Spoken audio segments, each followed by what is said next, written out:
नमस्कार दोस्तों, ETF review की एक और वीडियो में आपका स्वागत है।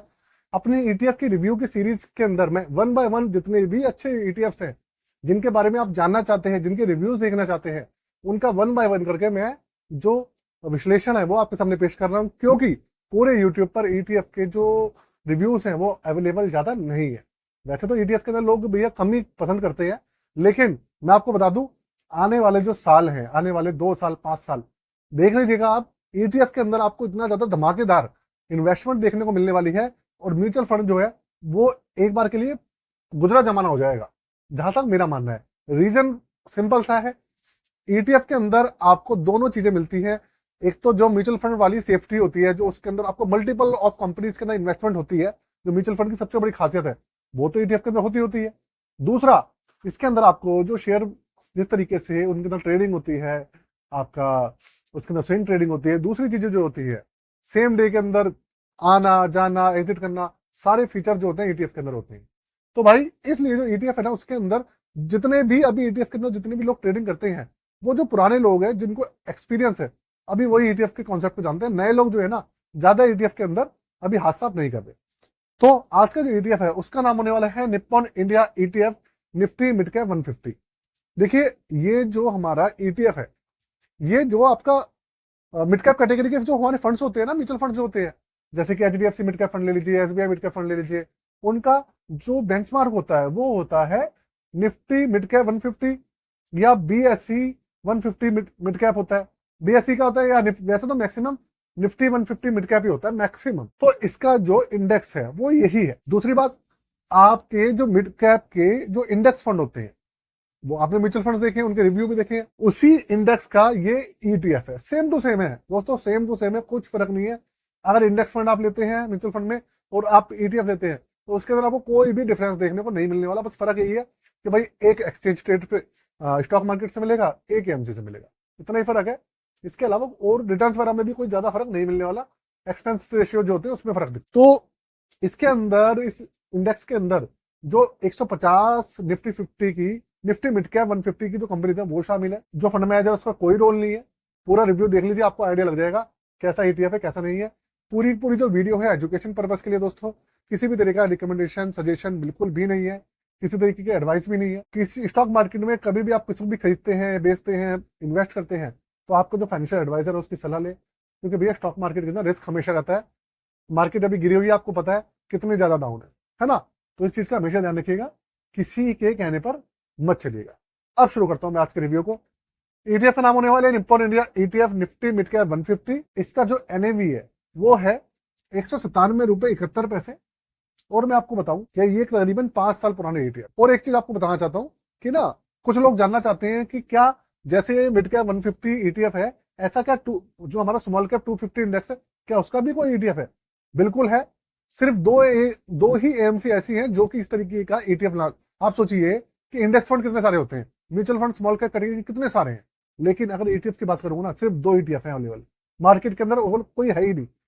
एक तो आपका एचडीएफसी का है और एक आपका मोतीलाल ओसवाल का ईटीएफ है 250 इंडेक्स। एचडीएफसी 250 जो 250 ईटीएफ है, स्मॉल कैप 250 ईटीएफ जो है, उसका रिव्यू मैंने ऑलरेडी डाला हुआ चैनल पे, आप जाके सर्च कर लीजिएगा। आपको जो मेरी ईटीएफ वाली प्लेलिस्ट है उसके अंदर दिख जाएगा, आप जाके देख लीजिएगा। दूसरा, मिड कैप के अंदर भी बहुत ही कम ऑप्शन अवेलेबल है, 4-5 ही है, ज्यादा नहीं है। मतलब जो अच्छे जो आपके ईटीएफ है मिड कैप में, वो 4-5 है, इसके अलावा और कोई नहीं। तो भाई पिछले 5 साल में इसका जो सीएजीआर है, एवरेज रिटर्न है 5 साल का, वो 32.29% है। आप 32% लगा लीजिए, 32% 5 साल का सीएजीआर है। और 3 स्टार किसकी रैंकिंग है, इंडिपेंडेंट वेबसाइट से उन्होंने रैंकिंग करी है, क्रिसिल वगैरह ने नहीं करी है, और वो करते भी नहीं है ईटीएफ वगैरह को। पिछले 3 साल के जो रिटर्न है वो 20.77% है। 5 साल के हैं 32%, 3 साल के हैं 20.77%, 2 साल के हैं 30.23%, और 1 साल के जो रिटर्न है वो है 11.74%। क्योंकि पिछले साल में, पिछले 6 महीने से तो मार्केट बढ़ी नहीं रही है, सब माइनस में है, फिर भी 11.74% पॉजिटिव है ये। आगे बढ़ता हूं, इंडेक्स के बारे में मैंने आपको ऑलरेडी बता दिया है। इंडेक्स है आपका निफ्टी मिड कैप 150, आपको मैंने बता दिया है। जो हमारा जो इंडेक्स है निफ्टी मिड कैप 150, उसके अंदर जो 150 कंपनीज है वो इसके अंदर शामिल है। फंड मैनेजर का कोई रोल नहीं है। जितना आपका जो इंडेक्स है वो रिटर्न देगा, उतना इसमें रिटर्न मिलेगा। जितना वो गिरेगा भैया, उतना ये फंड भी ये ETF जो है ये भी गिरेगा। आगे एक्सपेंस रेशियो है 0.21%, बहुत ही कम है। ETF की सबसे बड़ी खास बात ये होती है कि उसके अंदर जो एग्जिट लोड होता है वो होता है 0%। रीजन, क्योंकि शेयर है, जैसे शेयर के अंदर सेल परचेज होती रहती है सेम डे में, ऐसे इसके अंदर भी होती है। तो भैया एग्जिट लोड तो क्या ही लगाएंगे, एग्जिट लोड होता नहीं है, और एक्सपेंस रेशियो जो होता है वो भी बहुत कम होता है। देखिए 0.21% है, ना के बराबर। आगे चलते हैं। AUM इसका 1776 करोड़ रुपए, मतलब 1750 करोड़ के आसपास है इसका। और मिनिमम जो इन्वेस्टमेंट है इसमें वो होती है 1 यूनिट, मतलब मिनिमम आप 1 यूनिट तो आपको लेनी पड़ेगी अगर आप जुड़ना चाहते हैं इसके साथ। अब बात करते हैं भैया ये मिलता कहाँ से है। AMC से मिलता है, स्टॉक मार्केट से मिलता है। तो भैया ETF जो होते हैं वो स्टॉक मार्केट से मिलते हैं, AMC से जैसे म्यूचुअल फंड्स होता है ना वैसे नहीं मिलते। दूसरी बात, आपको स्टॉक मार्केट के अंदर लिस्ट होता है, जैसे हमारे शेयर्स होते हैं ऐसे ये होते हैं, वहां पे लिस्ट होते हैं, वहां पे जाके आपको शो होते हैं और मिलते हैं। अच्छा रही बात स्टॉक, अगर आपके पास डीमेट अकाउंट वगैरह नहीं है तो डीमेट अकाउंट के लिए मैंने डिस्क्रिप्शन में लिंक दिया हुआ है एंजल वन का, और एक लिंक और है, जाके आप चेक कर सकते हैं और life time free demat account वाले खुलवा सकते हैं।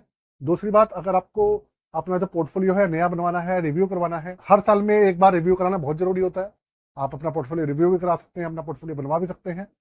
मार्केट में नए कोई प्रॉब्लम नहीं है, डिस्क्रिप्शन में मैंने पूरी डिटेल दी हुई है, कॉन्टैक्ट डिटेल है और व्हाट्सएप डिटेल है, चार्जेस की डिटेल है, जाके आप कॉन्टैक्ट कर सकते हैं, ठीक है ना। देखिए 2 दिन का समय लगता है, हमेशा ध्यान रखिए कि मेरे पास बहुत सारे होते हैं पोर्टफोलियो बनाने के लिए, तो भाई पहले उनका जो पहले आएगा पहले उसका बनता है, तो इसलिए आप इस चीज का ध्यान रखिएगा। तो दोस्तों पूरा रिव्यू होने वाला है, ये मैंने आपको बता दिया है इसके बारे में, जो जो जरूरी चीजें थी सारी चीजें बता दी है। और कोई सी जानकारी आप जुड़वाना चाहते हैं तो बता दीजिएगा मुझे कमेंट करके, मैं जोड़ दूंगा।